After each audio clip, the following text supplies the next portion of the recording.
America is on the move again. Есть и другие соображения. We are doing this to wake the leaders up.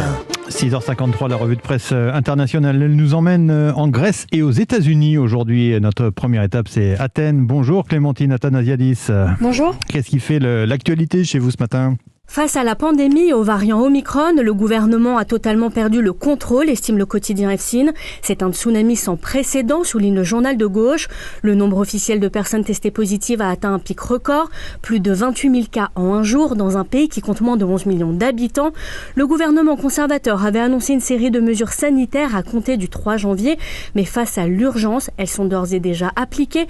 Entre autres, les bars et les restaurants où la musique est interdite devront fermer à minuit, à l'exception de ce soir pour le réveillon avec une permission de 2h du matin. 6 personnes maximum peuvent s'asseoir autour d'une même table et rester debout n'est pas autorisé dans ces lieux. Le télétravail, lui, passe à 50%.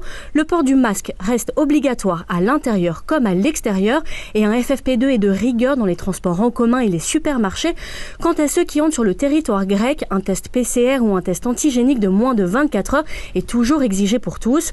Le quotidien de gauche avis juge sévèrement l'absence d'anticipation des dirigeants malgré les prévisions des experts, et ce alors qu'une forte pression pèse sur le système de santé, laissé sans assez de moyens, continue le quotidien, pour qui plus le gouvernement refuse de prendre des mesures qui ont un coût financier, plus la société est en danger. Merci Clémentine Athanasiadis. Deuxième étape, les États-Unis. Bonjour Alexis Guilleux. Bonjour. De quoi parle la presse ? C'est chez vous ce matin ?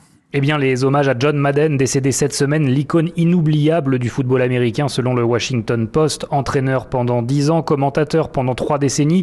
Il a également donné son nom à une franchise de jeux vidéo, l'équivalent de FIFA pour le football américain, si bien que pour les plus âgés, John Madden semblait être immortel.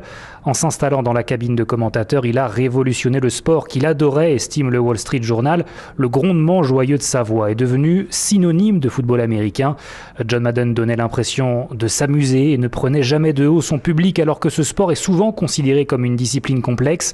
John Madden, c'était la bande-son de la NFL, le championnat nord-américain, écrit le New York Times. La série de jeux vidéo Madden NFL se vend à des millions d'exemplaires chaque année. En 3 décennies, la franchise a déjà généré plus de 7 milliards de dollars de revenus. Dans les années 90, le commentateur en était même la figure de proue. Il ornait chaque saison la jaquette du jeu. Pour le journal sportif The Athletic, avec sa popularité, il serait presque facile d'oublier que John Madden était aussi l'un des meilleurs entraîneurs de l'histoire du football américain.